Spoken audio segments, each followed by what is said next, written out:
تین اصحاب کی توبہ کا واقعہ۔ نبی صلی اللہ علیہ وسلم جب تبوک سے مدینہ واپس تشریف لائے تو وہ لوگ معذرت کرنے کے لیے حاضر ہوئے جو پیچھے رہ گئے تھے۔ ان میں 80 سے کچھ زیادہ منافق تھے اور 3 سچے مومن بھی تھے۔ منافقین جھوٹے عذرات پیش کرتے گئے اور حضور صلی اللہ علیہ وسلم ان کی معذرت قبول کرتے چلے گئے۔ پھر ان تینوں مومنوں کی باری آئی اور انہوں نے صاف صاف اپنے قصور کا اعتراف کر لیا۔ نبی صلی اللہ علیہ وسلم نے ان تینوں کے معاملہ میں فیصلہ کو ملتوی کر دیا اور عام مسلمانوں کو حکم دے دیا کہ جب تک خدا کا حکم نہ آئے ان سے کسی قسم کا معاشرتی تعلق نہ رکھا جائے۔ اسی معاملہ کا فیصلہ کرنے کے لیے یہ آیت نازل ہوئی۔ یہ تینوں صاحب کعب بن مالک، ہلال بن امیہ، مرارہ بن ربیع تھے۔ جیسا کہ اوپر ہم بیان کر چکے ہیں، تینوں سچے مومن تھے۔ اس سے پہلے اپنے اخلاص کا بارہا ثبوت دے چکے تھے، قربانیاں کر چکے تھے۔ آخر الذکر 2 اصحاب تو غزوہ بدر کے شرکاء میں سے تھے جن کی صداقت ایمانی ہر شبہ سے بالا تر تھی، اور اول الذکر بزرگ اگرچہ بدری نہ تھے لیکن بدر کے سوا ہر غزوہ میں نبی صلی اللہ علیہ وسلم کے ساتھ رہے۔ ان خدمات کے باوجود جو سستی اس نازک موقع پر جبکہ تمام قابل جنگ اہل ایمان کو جنگ کے لیے نکل آنے کا حکم دیا گیا تھا ان حضرات نے دکھائی، اس پر سخت گرفت کی گئی۔ نبی صلی اللہ علیہ وسلم نے تبوک سے واپس تشریف لا کر مسلمانوں کو حکم دے دیا کہ کوئی ان سے سلام کلام نہ کرے۔ 40 دن کے بعد ان کی بیویوں کو بھی ان سے الگ رہنے کی تاکید کر دی گئی۔ فی الواقع مدینہ کی بستی میں ان کا وہی حال ہو گیا تھا جس کی تصویر اس آیت میں کھینچی گئی ہے۔ آخر کار جب ان کے مقاطعہ کو 50 دن ہو گئے تب معافی کا یہ حکم نازل ہوا۔ ان تینوں صاحبوں میں سے حضرت کعب بن مالک نے اپنا قصہ بہت تفصیل کے ساتھ بیان کیا ہے جو غایت درجہ سبق آموز ہے۔ اپنے بڑھاپے کے زمانہ میں جبکہ وہ نابینا ہو چکے تھے، انہوں نے اپنے صاحبزادے عبداللہ سے جو ان کا ہاتھ پکڑ کر انہیں چلایا کرتے تھے یہ قصہ خود بیان کیا۔ غزوہ تبوک کی تیاری کے زمانہ میں نبی صلی اللہ علیہ وسلم جب کبھی مسلمانوں سے شرکت جنگ کی اپیل کرتے تھے، میں اپنے دل میں ارادہ کر لیتا تھا کہ چلنے کی تیاری کروں گا، مگر پھر واپس آ کر سستی کر جاتا تھا اور کہتا تھا کہ ابھی کیا ہے، جب چلنے کا وقت آئے گا تو تیار ہوتے کیا دیر لگتی ہے۔ اسی طرح بات ٹلتی رہی، یہاں تک کہ لشکر کی روانگی کا وقت آ گیا اور میں تیار نہ تھا۔ میں نے دل میں کہا کہ لشکر کو چلنے دو، میں 1-2 روز بعد راستہ ہی میں اس سے جا ملوں گا، مگر پھر وہی سستی مانے ہوئی، حتیٰ کہ وقت نکل گیا۔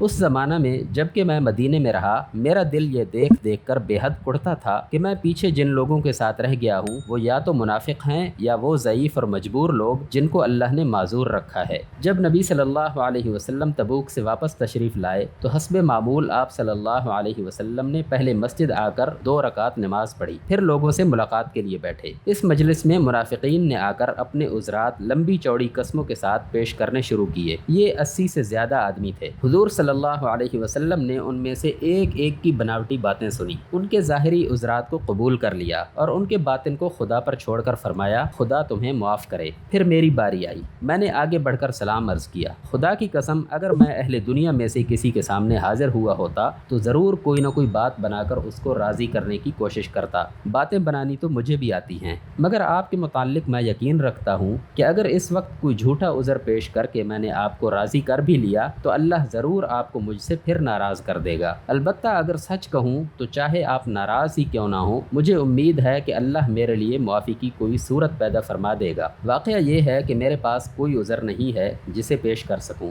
میں جانے پر پوری طرح قادر تھا۔ اس پر حضور صلی اللہ علیہ وسلم نے فرمایا یہ شخص ہے جس نے سچی بات کہی، اچھا اٹھ جاؤ اور انتظار کرو یہاں تک کہ اللہ تعالیٰ تمہارے معاملہ میں کوئی فیصلہ کر دے۔ میں اٹھا اور اپنے قبیلے کے لوگوں میں جا بیٹھا۔ یہاں سب کے سب میرے پیچھے پڑ گئے اور مجھے بہت ملامت کی کہ تو نے کوئی عذر کیوں نہ کر دیا۔ یہ باتیں سن کر میرا نفس بھی کچھ آمادہ ہونے لگا کہ پھر حاضر ہو کر کوئی بات بنا دوں، مگر جب مجھے معلوم ہوا کہ 2 اور صالح آدمیوں مرارہ بن ربیع اور ہلال بن امیہ نے بھی وہی سچی بات کہی ہے جو میں نے کہی تھی تو مجھے تسکین ہو گئی اور میں اپنی سچائی پر جمع رہا۔ اس کے بعد نبی صلی اللہ علیہ وسلم نے عام حکم دے دیا کہ ہم تینوں آدمیوں سے کوئی بات نہ کرے۔ وہ دونوں تو گھر بیٹھ گئے مگر میں نکلتا تھا، جماعت کے ساتھ نماز پڑھتا تھا، بازاروں میں چلتا پھرتا تھا اور کوئی مجھ سے بات نہ کرتا تھا۔ ایسا معلوم ہوتا تھا کہ یہ سرزمین بالکل بدل گئی ہے، میں یہاں اجنبی ہوں اور اس بستی میں کوئی بھی میرا واقف کار نہیں۔ مسجد میں نماز کے لیے جاتا تو حسب معمول نبی صلی اللہ علیہ وسلم کو سلام کرتا تھا،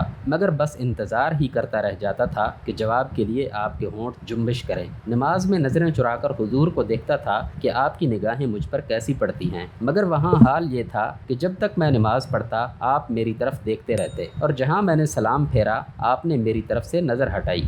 ایک روز میں گھبرا کر اپنے چچا زاد بھائی اور بچپن کے یار ابو قتادہ کے پاس گیا اور ان کے باغ کی دیوار پر چڑھ کر انہیں سلام کیا، مگر اس اللہ کے بندے نے سلام کا جواب تک نہ دیا۔ میں نے کہا، ابو قتادہ، میں تم کو خدا کی قسم دے کر پوچھتا ہوں، کیا میں خدا اور اس کے رسول سے محبت نہیں رکھتا؟ وہ خاموش رہے۔ میں نے پھر پوچھا، وہ پھر خاموش رہے۔ تیسری مرتبہ جب میں نے قسم دے کر یہی سوال کیا تو انہوں نے بس اتنا کہا کہ اللہ اور اس کا رسول ہی بہتر جانتا ہے۔ اس پر میری آنکھوں سے آنسو نکل آئے اور میں دیوار سے اتر آیا۔ انہی دنوں ایک دفعہ میں بازار سے گزر رہا تھا کہ شام کے نبتیوں میں سے ایک شخص مجھے ملا اور اس نے شاہ غسان کا خط تحریر میں لپٹا ہوا مجھے دیا۔ میں نے کھول کر پڑھا تو اس میں لکھا تھا کہ ہم نے سنا ہے تمہارے صاحب نے تم پر ستم توڑ رکھا ہے، تم کوئی ذلیل آدمی نہیں ہو، نہ اس لائق ہو کہ تمہیں ضائع کیا جائے، ہمارے پاس آ جاؤ، ہم تمہاری قدر کریں گے۔ میں نے کہا، یہ ایک اور بلا نازل ہوئی، اور اسی وقت خط کو چولہے میں جھونک دیا۔ 40 دن اس حالت پر گزر چکے تھے کہ نبی صلی اللہ علیہ وسلم کا آدمی حکم لے کر آیا کہ اپنی بیوی سے بھی علیحدہ ہو جاؤ۔ میں نے پوچھا، کیا طلاق دے دوں؟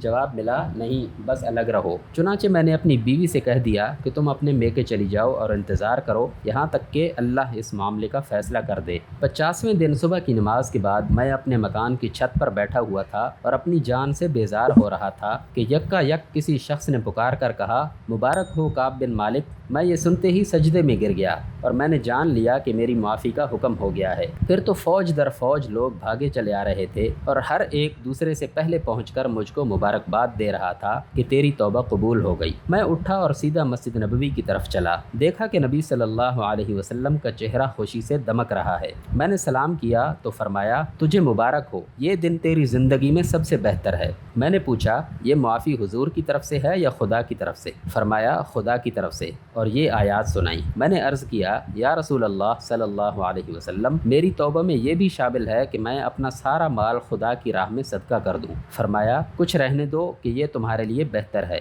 میں نے اس ارشاد کے مطابق اپنا خیبر کا حصہ رکھ لیا، باقی سب صدقہ کر دیا۔ پھر میں نے خدا سے عہد کیا کہ جس راست گفتاری کے صلے میں اللہ نے مجھے معافی دی ہے اس پر تمام عمر قائم رہوں گا۔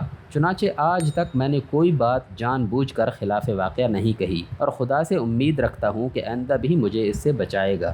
یہ قصہ اپنے اندر بہت سے سبق رکھتا ہے جو ہر مومن کے دل نشین ہونے چاہیے۔ سب سے پہلی بات تو اس سے یہ معلوم ہوئی کہ کفر و اسلام کی کشمکش کا معاملہ کس قدر اہم اور کتنا نازک ہے کہ اس کشمکش میں کفر کا ساتھ دینا تو درکنار، جو شخص اسلام کا ساتھ دینے میں بدنیتی سے بھی نہیں، نیک نیتی سے تمام عمر بھی نہیں، کسی ایک موقع ہی پر کوتاہی برت جاتا ہے، اس کی بھی زندگی بھر کی عبادت گزاریاں اور دینداریاں خطرے میں پڑ جاتی ہیں۔ حتیٰ کہ ایسے عالی قدر لوگ بھی گرفت سے نہیں بچتے جو بدر و احد اور احزاب و حنین کے سخت مارکوں میں جاں بازی کے جوہر دکھا چکے تھے اور جن کا اخلاص و ایمان ذرہ برابر بھی مشتبہ نہ تھا۔ دوسری بات جو اس سے کچھ کم اہم نہیں وہ یہ ہے کہ ادائے فرض میں تساہل کوئی معمولی چیز نہیں ہے، بلکہ بسا اوقات محض تساہل ہی تساہل میں آدمی کسی ایسے قصور کا مرتکب ہو جاتا ہے جس کا شمار بڑے گناہوں میں ہوتا ہے، اور اس وقت یہ بات اسے پکڑ سے نہیں بچا سکتی کہ اس نے اس قصور کا ارتکاب بدنیتی سے نہیں کیا تھا۔ پھر یہ قصہ اس معاشرے کی روح کو بڑی خوبی کے ساتھ ہمارے سامنے بے نقاب کرتا ہے جو نبی صلی اللہ علیہ وسلم کی قیادت میں بنا تھا۔ ایک طرف منافقین ہیں جن کی غداریاں سب پر آشکارا ہیں، مگر ان کے ظاہری عذر سن لیے جاتے ہیں اور درگزر کیا جاتا ہے، کیونکہ ان سے خلوص کی امید ہی کب تھی کہ اب اس کے عدم کی شکایت کی جاتی۔